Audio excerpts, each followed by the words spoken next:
Pessoal, os apoiadores do ex-presidente Jair Messias Bolsonaro colocaram uma espécie de apelido nos militares que prestam continência, ou seja, que servem a forças de esquerda, ou seja, comunistas, né? E aí, o apelido é melancia. Por que melancia? É verde por fora, ou seja, patriota por fora, defende a bandeira verde e amarela por fora. E por dentro é vermelho, ou seja, é um belo de um comunista.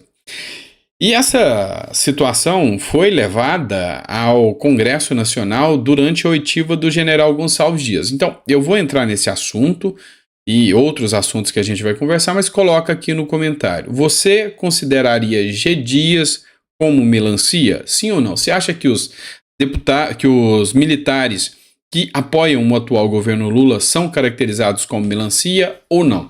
Coloca no comentário que é importante. Enquanto você comenta aí também, não esquece de dar o like e se não for inscrito, inscreva-se também no canal. Vamos lá, o que eu preciso explicar para vocês? Vou trazer para vocês uma matéria do Terra Brasil Notícias. Ontem eu fiz críticas à atuação dos parlamentares que fizeram o seguinte: levaram melancia para criticar o G. Dias, ou seja, para fazer uma espécie de protesto contra o Gonçalves Dias chupando melancia dentro do salão da CPI do MST. Eu fiz críticas a isso. Eu falei que a postura dentro de um plenário, dentro de uma CPI, deve ser uma postura muito mais de probidade do que esse tipo de ação. E aí eu fui criticado. Teve alguns comentários que, vou deixar de te seguir, não concordo com você. E eu respeito. Quem não gosta do meu conteúdo tem que deixar de seguir mesmo, tá?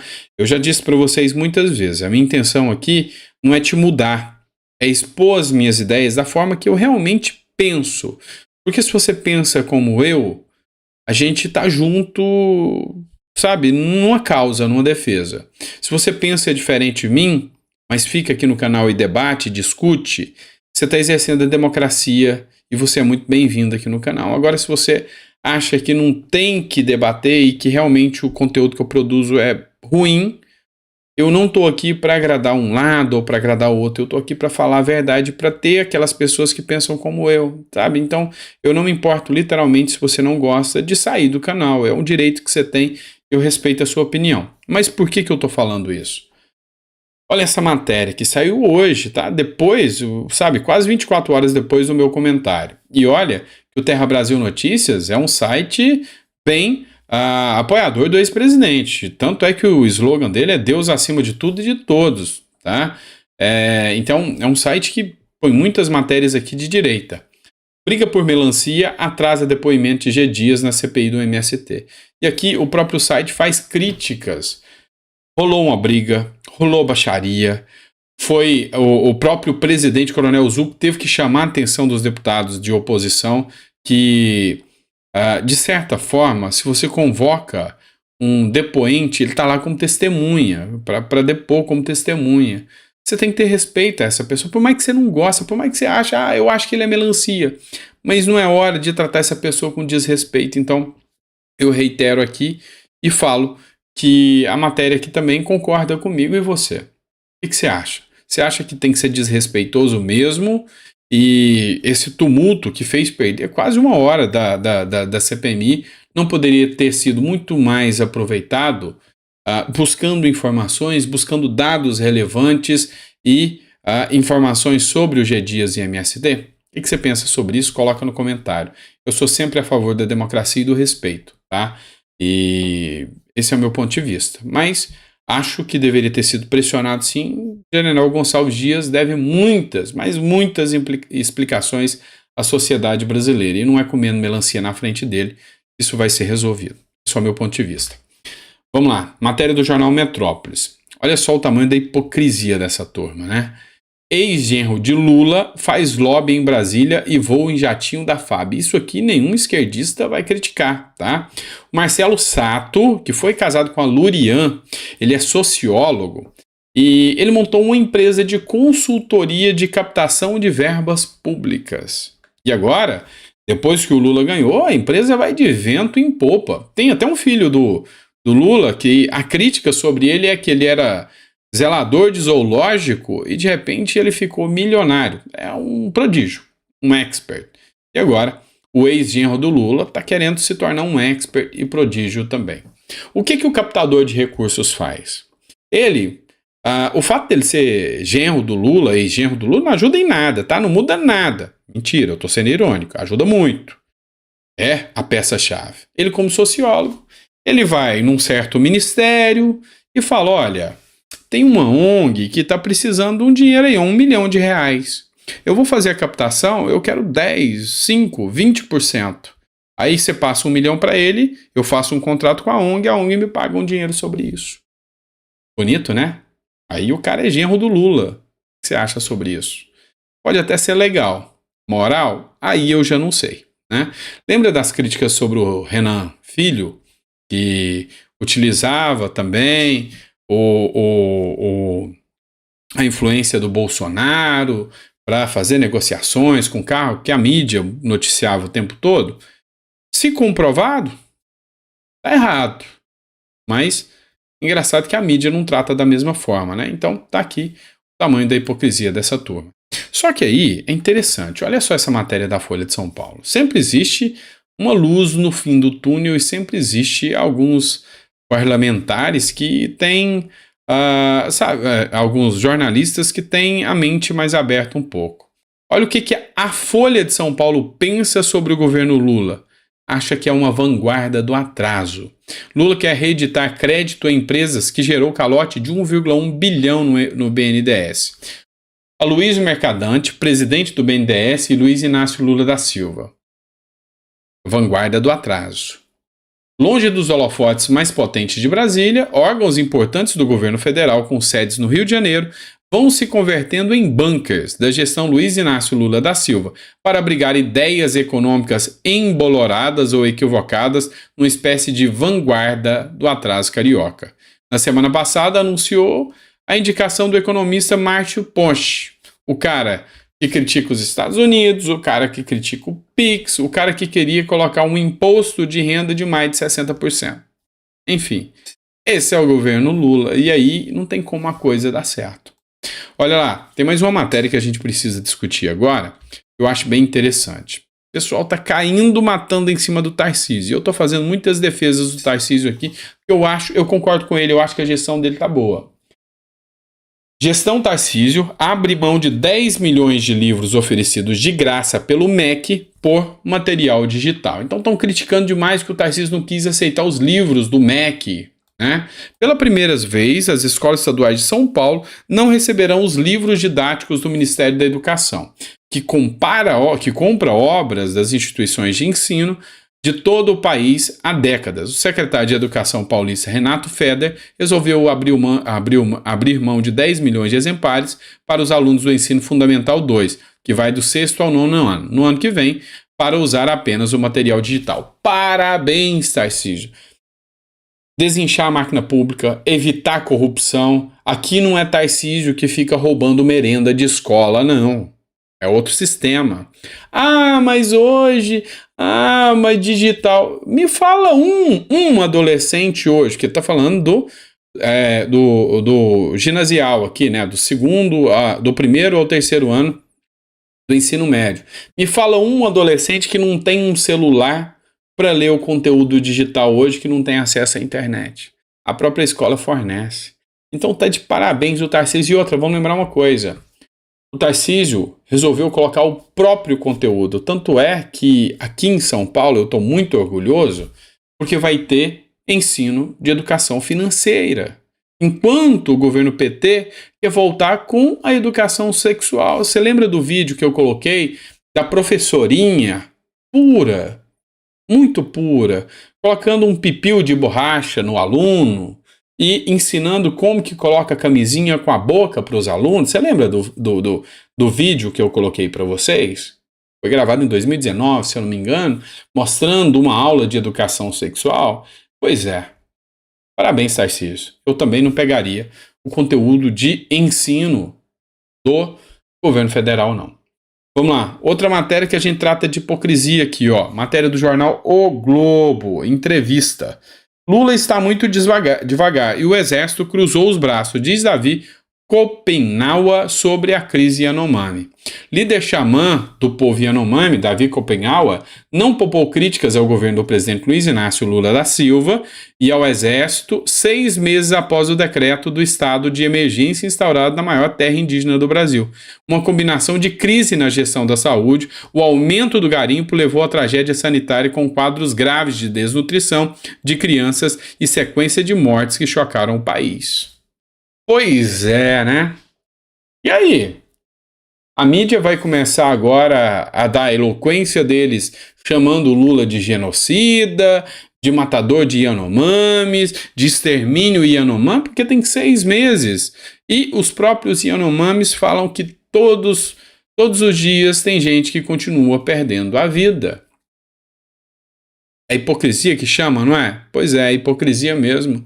Ou seja, criaram uma auê, e aí é a grande questão da narrativa. Pelo amor de Deus, gente, como essa narrativa é torpe. A questão dos índios Yanomamis tá do mesmo jeito, uma incompetência generalizada, as ONGs levando milhões e milhões, a CPI das ONGs tá rolando. Vai assistir a CPI das ONGs para você ver o que tá rolando na CPI das ONGs.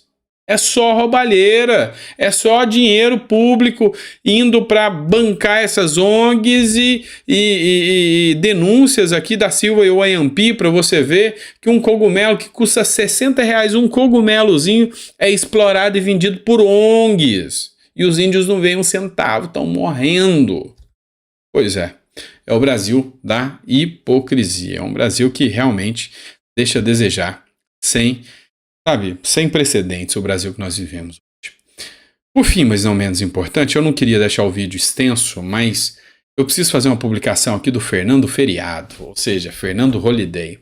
O menino é bom, tá? O menino é inteligente pra caramba. A Damares colocou aqui num comentário, mas eu amo esse vereador.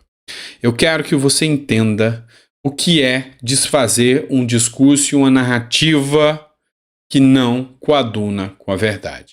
Dá uma olhada o que aconteceu nessa discussão democrática aqui. Dá uma olhada. Operações como essas, nas favelas, nos nossos territórios, a gente está falando quase sempre de homens negros, de jovens negros assassinados, num país que não existe pena de morte.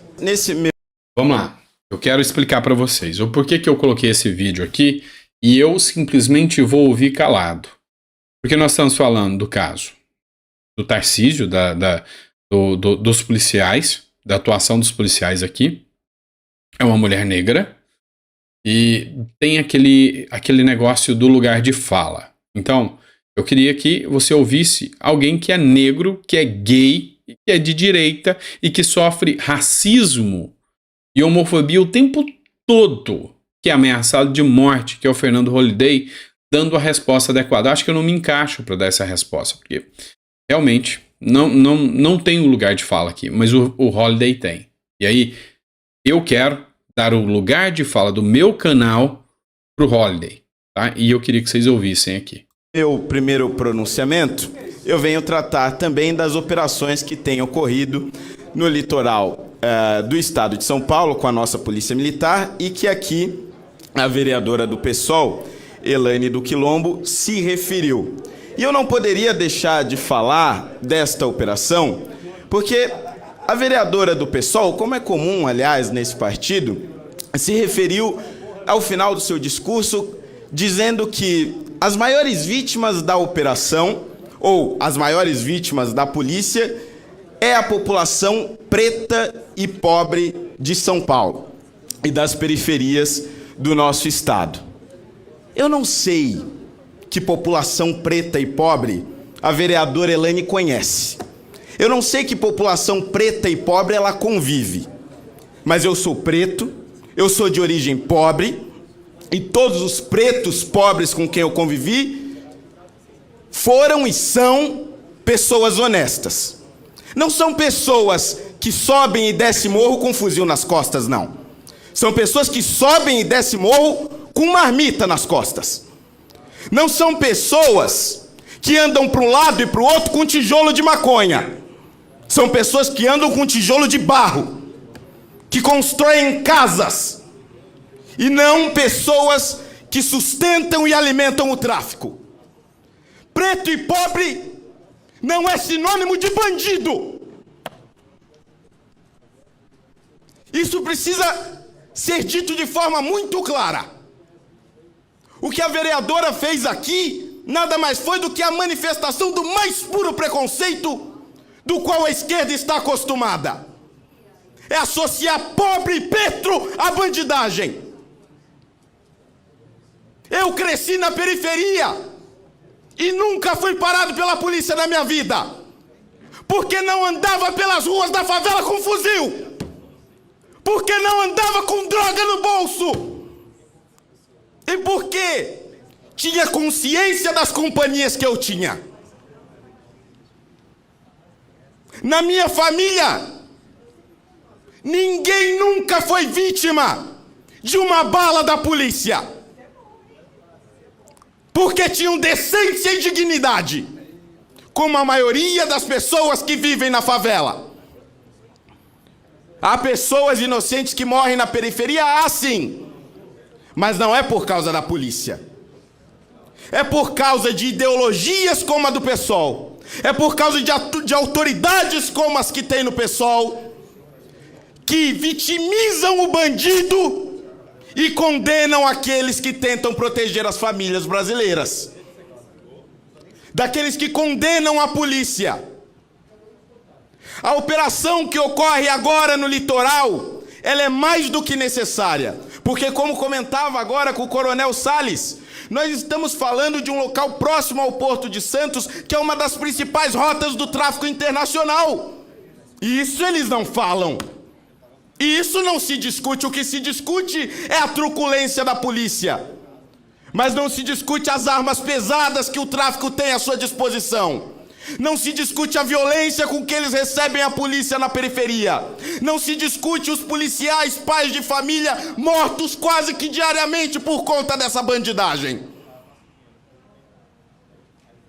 Como disse o ministro dos Direitos Humanos, é preciso ter limite, sim. Mas é preciso ter limite à cara de pau daqueles que têm a coragem de, do alto do seu mandato popular, defender o bandido ao invés de defender o trabalhador. Obrigado, presidente. Enfim, acho que se eu não tenho lugar de fala aqui, tá tudo bem. Eu tô muito bem representado pelo Holliday, que tem seu lugar de fala. E é isso aí, falou tudo que eu penso, verdadeiramente o que eu penso. O cidadão que trabalha, o trabalhador, esse é quem merece o respeito das autoridades. O trabalhador, é o policial, não é o bandido, não é o traficante.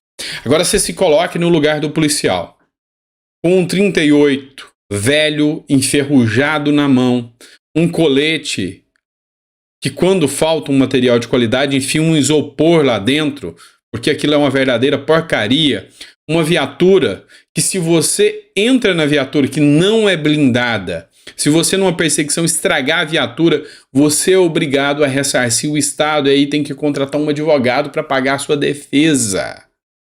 Essa é a vida do policial. Aí ele entra num lugar dominado pelo tráfico, com um sistema de inteligência que o tráfico tem, com um fuzil AR-15 na mão, com um lança-granada, um sniper. E um trabalhador, pai de uma criança de 3 anos, tem sua vida ceifada, e uma cabo leva tiros nas costas, alvejada com tiros de fuzis, enquanto está com a merreca de um 38 no bolso. E aí o problema são as câmeras dos policiais, e o problema é a truculência dos policiais. O problema nunca é o bandido. Ah, bandido. É uma vítima da sociedade. Pois é. Enquanto existe pessoa que acredita nesse discurso, existe gente que paga com a própria vida na mão da criminalidade. É simples assim. E o sangue dessas vidas estão na mão de cada um desses deputados eleitos que criam leis para defender o bandido, desses vereadores, desses gestores que são eleitos ou contratados ou cargo de confiança, que na hora de fazer o certo, na hora de defender o cidadão, vai lá e põe o bandido num altar. Pois é, o Brasil não é para amadores. Grande abraço.